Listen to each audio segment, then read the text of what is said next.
All right, exploring project structure is the one which we have to see now. So by default, when you hit Cypress open command, test runner will open and automatically it creates the folders for us. Fixtures. This folder is basically responsible to store the test data. So if your test case have some data, we know that you should not hard code the data in your test case. It should be driven from external files like Excel, XML or JSON. So Cypress is suggesting us to put all the test data information in fixtures so that you can load directly into your test without having additional headache of writing a code to drive.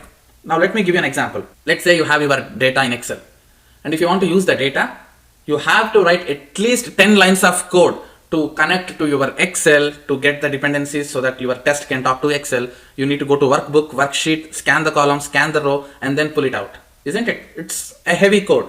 But if you place in fixtures all your test data, your test cases are enough intelligent to capture all the data stored in the fixtures with one simple command called fixture. This command will load all the data stored in that specific directory. Okay. Now I'm not going to talk anything about this. We will learn about how to data drive everything in our coming lectures. Don't worry. So I'm just telling you why this folder is created by Cypress and where are we going to use this in the future. Next, integration. This is the folder we use to write all our test cases under examples. Or you can just create under integration and remove this examples folder. It's up to you. But they were suggesting us to write all our tests under this integration folder. Okay, next, plugins. We may not use this folder much, but in general, plugins are kind of listeners. If you want to set your browser on full screen mode, or if you want to inject some customized options to browser to accept some certificates or something like that, before invoking browser, we will actually give that information here that on browser invoke, do these steps. So on test failure. So what happens on test failure? Automatically you can write some code so that when test is failed, that event will be triggered here. So these are like kind of listeners, but there is another way to handle this listeners in very easy manner. So I would suggest using that than using these plugins. But anyways, plugins are used to handle Cypress events, which are nothing but listeners, and you can write your customized code on what to do before that event is happening or after that event is happened. So that control will come into your index file and it will execute that block of code. Okay. And next is support folder. In this folder, you can actually write your customized commands or reusable methods. Let's say there is one method which is used across multiple test cases. So we will generally write one utility and place that method there so that all test cases can reuse that method in their tests, right? Similarly, all those reusable methods we will define in the support folder so that they are automatically available to your test cases. Okay. So you might be wondered, why special support folder? I can create any folder and declare that reusable method and I can import that into my class. Yeah, you can do that. No one is stopping you, but Cypress is throwing you some rules to follow. It's up to you to follow or not. So they want all reusable methods to go into the support folder so that they are directly available in your test cases. Your test case will scan the support folder by default, even if you don't provide import option. But if you create a new folder, you need to clearly tell to your test case that go and import, create an object of that class so that you can access the methods of that class. But if you declare that in support folder, do nothing. Just call that method directly into your test and your test have ability and intelligence to look into this support folder and execute that method. Okay, so that's the reason we follow the standards. I will come to that part soon. And you know about node modules, right? This will be created when you do npm install Cypress. And this is a heart for this project. If you don't have this node modules, and you cannot work on any Cypress thing. And cypress.json. Quick update, guys. In the latest version, that cypress.json name is renamed as cypress.config.js.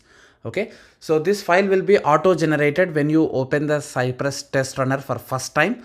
So previously the file name should be like cypress.json, but now in the current version they just updated the file name to cypress.config.js. But inside content is same, just a file name difference, right? So what is this cypress.config.js is about?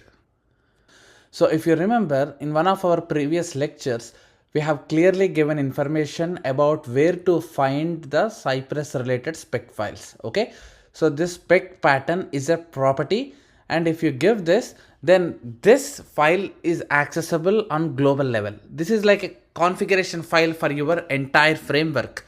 So this configuration file, we will set all the properties on which and how your Cypress test should behave. Okay. So if you carefully observe, these properties are wrapped up in this end-to-end object.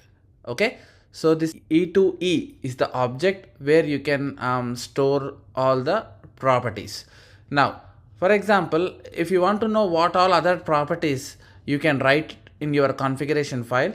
So for that, just go back to your Cypress dashboard.